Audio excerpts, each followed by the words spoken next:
Children, how are you? Okay, very good to know that you all are fine, and I hope you must be doing the wonderful work by maximizing the utilization of your time.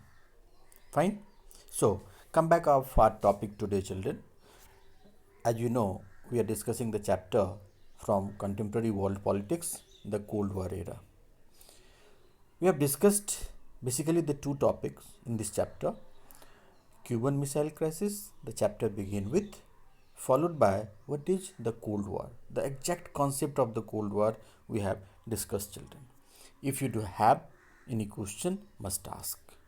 Fine. Okay. Now we have discussed in this what is Cold War, that it was basically a rivalry, militarily rivalry in terms of their military. It was there. Apart from it, it was also the ideological rivalry. Fine. Today we are going to discuss the way two blocks emerged, in fact. Fine. So we would be discussing today the emergence of two power blocks. Under it, the alliance system, the Western Alliance, the Eastern Alliance system, the NATO members, or how did NATO come into existence, the Warsaw Pact, CETO, CENTO, and basically also we would focus that why were the superpowers interested in having treaties or alliance with the smaller states, or their vice versa. How was it beneficial for the smaller states as well? Fine, all those things we would be discussing today, children. Okay, so in this emergence of the two power block, children, as we know that both these two superpowers, United States and Soviet Union, they both were keen or interested on expanding their spheres of influence in different parts of the world. Fine? So that more and more countries must join their group. Okay. Now, in a world that was divided between the alliance system, as we know, the Eastern Alliance and the Western Alliance, children. Okay, in detail we are going to discuss. And the state, which supposed to remain tied to its protective superpower for some basic purpose. Purpose was that to limit the influence of other superpower and its allies. Okay, suppose one country is of the group of Soviet Union, a smaller nation, and is having the threat from another nation who happens to be, or that nation happens to be the member of, or a alliance of, or a allied member of the United States.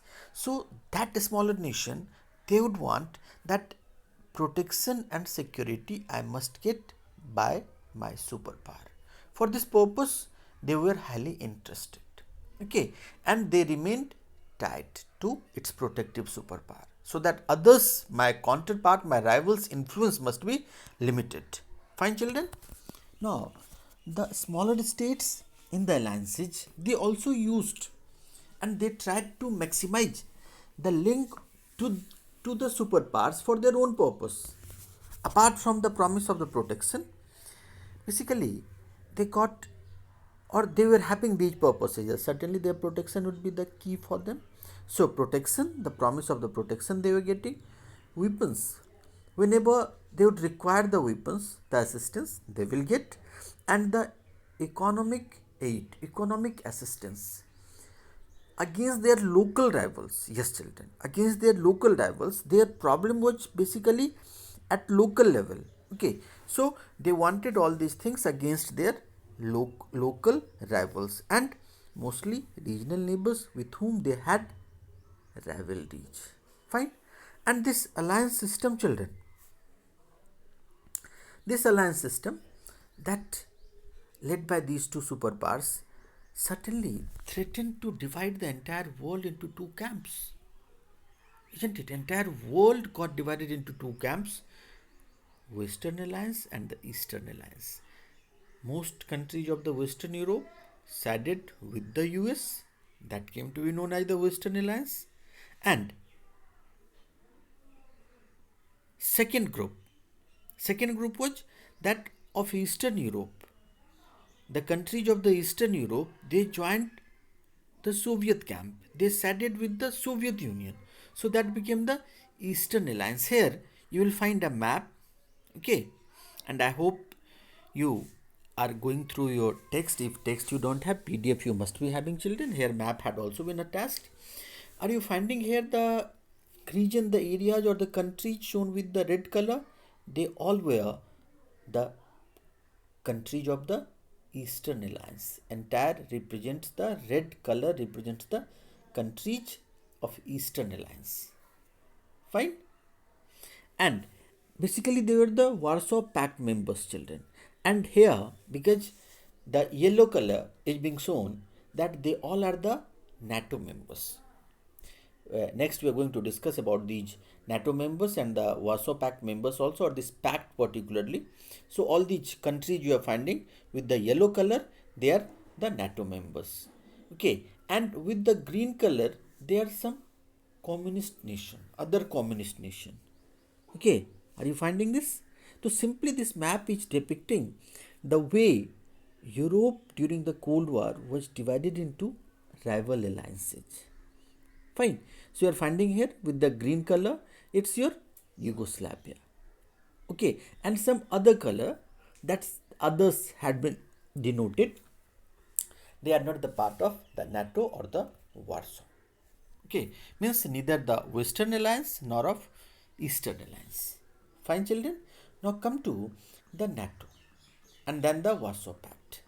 Here, the countries depicting the first world, the second world, and the third world. The NATO basically it stands for North Atlantic Treaty Organization.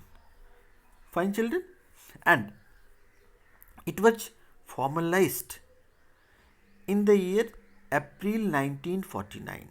April 1949, and Western Alliance, in fact, they got formalized into an organization. It came to be known as NATO. Fine, and it came into existence on in April 1949. So basically, what was it? It was an association of the 12 states which declared that armed attack on any one of them, if any nation, any alliance, other alliance, they attack on any of these 12 nations, 12 countries of the NATO, then it would be considered the attack on all of them. So, armed attack on any one of them in Europe or North America, it would be considered as an attack on all of them, and they would give its reply combinedly.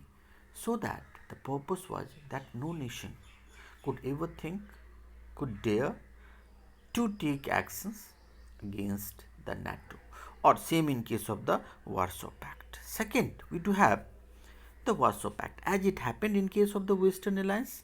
So it was very common that we will have the Eastern Alliance also, and here Warsaw Pact came into existence in the year 1955. Okay, Eastern Alliance, it came to be known as Warsaw Pact, and their main functions, their principal function, main function was how to counter the influence of the NATO, or how to counter the NATO forces, okay, NATO's forces in Europe. Fine. For this purpose, we had the Warsaw Pact. 1949, NATO came into existence, and Warsaw Pact came into existence in the year 1955. These 2 years must keep in your mind. Fine, children? Okay. These international alliances during the Cold War era, it had some basic purpose as well. Apart from it, what we have discussed, that these international alliances were determined by their requirements, by the requirements of the superpowers. Okay, by the requirements of the superpowers means what were required by the superpowers, and calculations of the smaller states. Smaller states were also having their own permutations and combinations, children. So they were also very calculative. They had their own calculations. So Europe became the main arena of the Cold War conflict, or the conflict between the superpowers, and in some cases superpowers They also used, in some cases, superpowers. They also used, what basically they used, in fact, children, the military power. They never hesitated. They used their military power also. They used their military power to bring countries into their respective alliances. Means, whenever they found that things cannot be taken care without the use of the military, then they didn't hesitate in using the military power to bring new nation into their alliance. Fine. This was how the alliance building it kept on going. Okay. And like if we say, as I told, that armed forces, army had also been used. There one example. In Eastern Europe, Soviet Union used its influence, and they had the very large presence of their armies in the countries of these regions. And what was its purpose? They wanted to ensure that eastern half of the Europe remained within its sphere of influence. Western half went with the America, fine, but they wanted to ensure that eastern half must be with us. For this purpose, the Soviet Union, they used its influence in the Eastern Europe, and United States, they also started building United States an alliance system in Southeast Asia, East Asia, and Middle East and West Asia. So, and they succeeded in building the alliance system. It was at first SEATO, SEATO, SEATO, Southeast Asian Treaty Organization. Fine, children? Southeast Asian Treaty Organization. Okay? Means that was the alliance built by the America, built by the United States in East and Southeast Asia. Okay? And simultaneously we had another organization named CENTO, that is the Central Treaty Organization. Okay, it was also built by the United States in West Asia, what we say the Middle East, West Asia, Middle East, it had been done. As a result now, Soviet Union and Communist China, they also responded it. Okay, what did they do exactly? They chose to have close relations, to have ties with regional countries like North Korea, like North Vietnam, like Iraq, and other nations. Basically, these three nations, in fact, children. Okay, Cold War, as we have been discussing, it threatened to divide the world into two alliances, and it actually did. Now, under these circumstances, many of the newly independent countries, when they got their independence, they got their independence from their colonial masters. Okay, from their colonial powers like Britain or France or other colonial powers. They were worried that they would lose their freedom as soon as they gained formal independence. They were having this threat that as soon as they get there, they gain their formal independence, they would lose it once again, because the way alliance system was being rigid and it came into or was coming into existence. Fine. So the problems started arising here once again. If you will say that the alliance systems were perfect, no. We had the instances of divisions, splits, cracks within the alliances also, and it started appearing very quickly. See, for example, in late 1950s, the communist China, they had a fight with USSR, Soviet Union. And again in 1969, for over a territorial dispute, they had a brief war also. They all were together. We just discussed that communist China and the Soviet Union, they started having close relationship with countries like North Korea, like North Vietnam, like Iraq, and now they also started fighting between them. They started fighting amongst themselves even. These two nations basically, okay, USSR and communist China. Another development was simultaneously going on. About that we will discuss in detail in the chapters to come. was non-aligned movement. Okay, non-aligned movement that gave a real choice, to these newly independent countries, a way of staying out of alliances, a way of staying out of alliance system. Okay, this choice they were having. Fine. So NAM actually provided them the real choice. Fine, children. Now, one question arises here, children, that why the superpowers needed any allies at all? They were so powerful. They had their nuclear weapons, they had their very vast, very large regular armies. They were so powerful that the combined power of most of the smaller states, be that in Asia or Africa, and even in Europe, was no match to that of the superpowers. Means superpowers, their power, their might was unparalleled. But still, they wanted the alliance.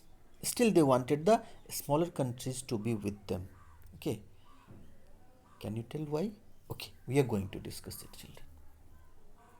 Smaller states were helpful, smaller states were beneficial for these superpowers for different regions, and 4 5 such regions, prominent regions we will discuss here. And this is a question, in fact, that is being asked frequently in board examination. From that point of view also it is very important, and from the understanding point of view, children. Fine. So very first thing, the vital resources. Superpowers wanted the vital resources. And how can one forget about the minerals or the oil? The oil pool facility. Okay, the petroleum products. Other resources. That resources or the resources that were either less available, not available in their country, or their availability was restricted or limited and their needs were much more. For that purpose, they wanted the uninterrupted supply of these vital resources, children. Fine. Number 2, they wanted to use their territory. Okay, territory they wanted to use. Territory for the purpose from where these superpowers could launch their weapons, could send their armies, could get their armies stationed there. Okay, so they wanted the territories, superpowers wanted the territories of the smaller nation to be used as a launch pad, be that for their weapons, be that for their armies and some other purposes. Okay, locations were so important, locations were so crucial of the smaller states that they needed it, superpowers needed it for the purpose of spying of their rivals, of their rival country, rival alliances. That what all are going on, what all preparedness, what all measures they started taking to counter the influence of their rival alliances. So for spying, for this purpose also, they wanted their locations. Okay, children, and economic support they wanted. Generally, we find that what kind of economic support the smaller nation can give to the mighty power. In that many small allies together, they could help pay for military expenses. As we know that if we say the contribution somebody is giving minimum, that is useless. No, even the minimum contribution is worth. Just imagine that several numbers, okay, several countries or several people even, they are contributing where a small amount that would come together as a major amount, that would become a major amount. Okay, in that case it won't remain as a small amount. For this purpose means economic support as well. Okay, so these were highly important, and the superpowers were also interested in having the ties with these smaller states. Apart from all these things, one region what we can't neglect or ignore, that is the ideological region, children. The loyalty of allies. It simply suggested that the superpowers were winning the wars of ideas also, and it was very important. Ideological victory is much more important. Okay, and both these groups, they wanted that their ideology must spread in entire world. Okay, just like America, United States wanted that my ideology of democracy, liberal democracy, and capitalism. America was interested in it, that it must spread in the entire world. Okay, and on the other hand, the Soviet Union, Soviet Union wanted that socialism and communism is the best. So it was a competition between the liberal democracy and capitalism ideology on the one hand, and socialism and communism on the other hand. Fine. So it was also, we can say that it was ideological regions. There were ideological regions as well. Fine, children. So these were the basic regions. These were the factors responsible that the superpowers, they needed allies. They wanted allies, and the smaller nation, they found it very helpful for them. Okay. Hope lessons you must have understood. You must enjoy it. In case of any doubt, you must ask. Okay.